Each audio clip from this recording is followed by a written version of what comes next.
c'est l'ange finalement, merci de retour, qui parle à Jean, qui lui dit ceci, et il me dit, ces paroles sont certaines et véritables. Elles sont certaines, certainement. Ces paroles vont être telles que nous le déclarons. Et véritable. Donc, ce n'est pas quelque chose qui pourrait mentir. Et le Seigneur, le Dieu des esprits, des prophètes, a envoyé son ange pour montrer à ses serviteurs les choses qui doivent arriver bientôt. Est-ce qu'on connaissait le moment? Quand on te dit que quelque chose va arriver bientôt, la chose qui va arriver bientôt, moi je pense que un mois avec Dieu, c'est peut-être une année. Un mois, quand Dieu a dit un mois, c'est une année. Ça, c'est ma façon de comprendre. Quelqu'un viendra dire aussi, un mois, c'est 3 ans, c'est 10 ans, ou c'est 20 ans, ou 30 ou 50 ans, 70 ans, ainsi de suite, 100 ans, 80 ans. 120 ans, 200 ans, ainsi de suite. Et je crois, ou dire un pasteur, aussi dire que un jour égal, c'est comme égal à 1000 ans. Un jour, c'est comme égal à 1000 ans. Évidemment, ça peut se dire. Pourquoi un jour peut ressembler à 1000 ans? Parce que tout ce que tu peux faire le matin quand tu te réveilles, tu te réveilles par exemple à 0 heure et que tu as te couché à 1 heure du matin ou à minuit de la nuit suivante, qu'est-ce que tu diras? Que tu as vécu toute une journée. Et que si dans la journée, tu es arrivé à connaître un obstacle qui ne t'a pas permis d'avancer et que tu t'arrêtes, tes yeux se ferment et tu te retrouves quelque part dans le froid, c'est fini. Tu es parti. Tu n'auras pas vécu. Or, lorsque tu arrives à vivre une journée, tu te fais une histoire ce jour-là. Et pourquoi? Parce que quelqu'un peut avoir entendu de toi ce jour-là. Il a peut-être pris note. Et quand cela va demeurer, quelqu'un d'autre pourra lire cela un jour. Donc tu auras vécu beaucoup de temps lorsque les autres te liront, ou vont t'entendre, ou vont te voir.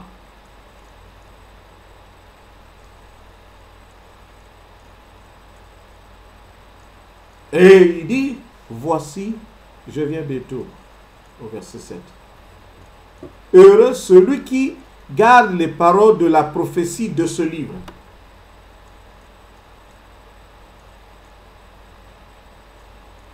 C'est lui, Jean, qui a entendu et vu ces choses. Et quand il eut entendre et vu cela, il tombait aux pieds de l'ange qui les lui montrait comme pour l'adorer. Et l'ange va lui dire, stop. L'ange ne lui a pas dit que je suis Jésus. L'ange ne lui a pas dit qu'il est le roi des rois. Or, tu pouvais te prosterner devant Dieu, devant Jésus. Puisque nous disons, pour ceux qui croient que Jésus est Dieu, tu pouvais te prosterner devant Jésus.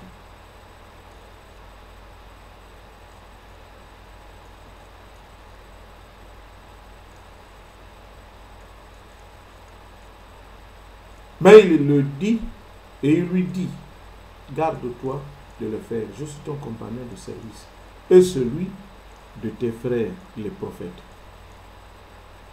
et de ceux qui gardent les paroles de ce livre. Adore Dieu. Et il me dit, ne scelle point les paroles de la prophétie de ce livre, car le temps est proche. Vous savez, le temps peut être demain, ou peut-être après-demain, ou peut-être après des années. Mais je ne dis pas que c'est demain, je ne dis pas que c'est après-demain, mais le temps dit est comment? Tel qu'il est. Alors Jésus est notre Seigneur et Sauveur. Jésus nous parle tantôt d'une manière, tantôt d'une autre. Notre Créateur peut nous dire ce qu'il sait de nous. Notre Créateur peut nous envoyer des prophètes pour nous parler. Mais s'il arrive des moments où le prophète ne peut plus parler, mais qui va te parler? Et si tu n'écoutes pas le prophète et que tu vas contre le prophète, qui espères-tu t'enseigner ou t'éduquer? Et si tu ne reçois pas le prophète, et si tu n'écoutes pas du prophète, qui voudras-tu qu'il puisse te parler? Excusez-moi de brosser un peu le temps. C'est juste l'engouement de parler de Dieu. Nous sommes des amis, nous sommes des frères. Moi, je ne peux pas venir me prosterner devant un pasteur. Je ne peux pas non plus aller à un autre pasteur et me prosterner. Ou quelqu'un qui viendrait chez moi pour se prosterner. Se prosterner, c'est quoi? C'est en quelque sorte considérer la personne comme étant Dieu. Alors nous sommes des amis, on doit s'entraider. Qui est Dieu ici? Est-ce qu'on a Jésus entre nous? Quelqu'un va dire que moi je suis devenu Jésus. Je suis devenu Jésus en quoi? Même pour parfois aller acheter quelque chose, j'ai parfois des problèmes. Hein? Quand je dis à l'autre, aide-moi là, il marque ceci. Jésus peut tout créer.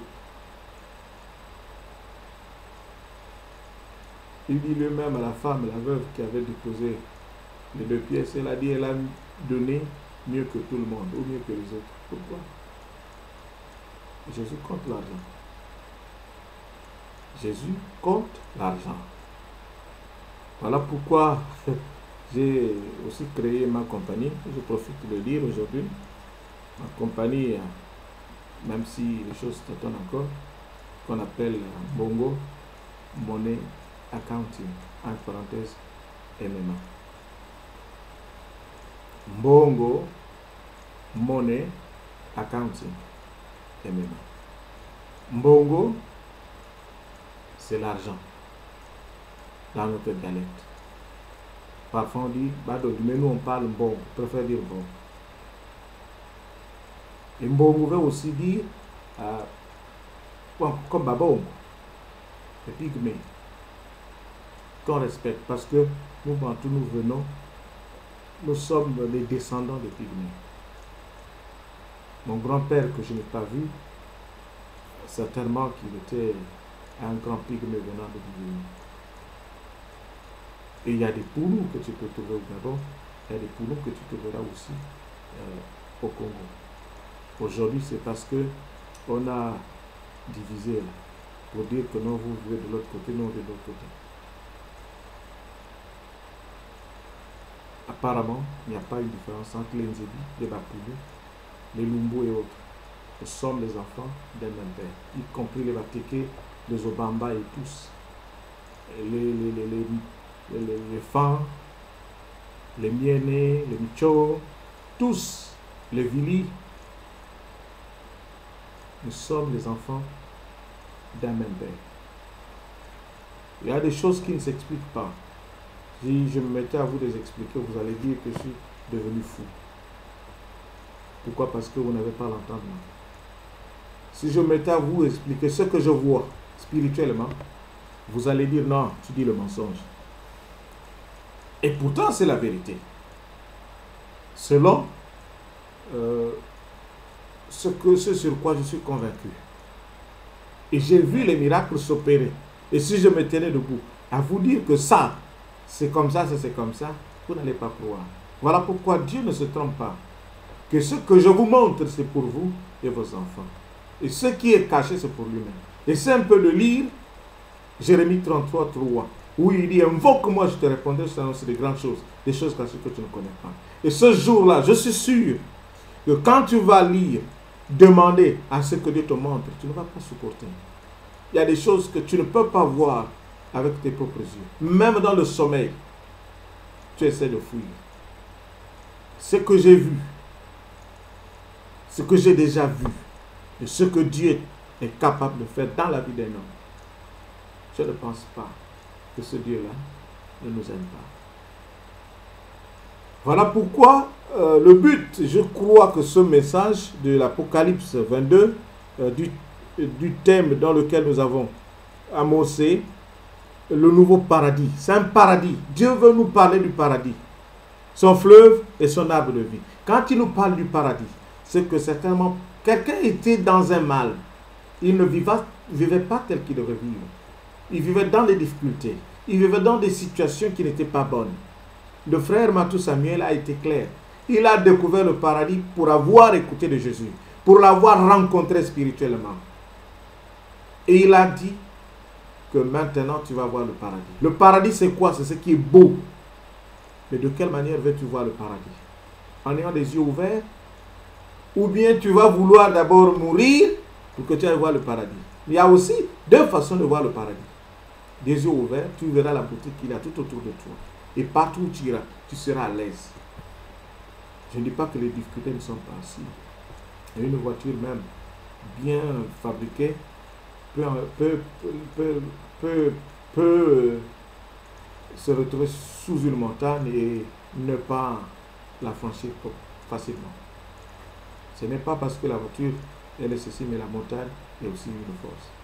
Voilà pourquoi la montagne, que je pourrais dire la montagne, peut-être ce que le frère rencontrait dans sa vie, là où il allait, ce qu'il croyait était beau, ce qu'il faisait, moi aussi ce que je faisais, toi aussi ce que tu faisais, ne me dis pas que tu ne l'as jamais fait.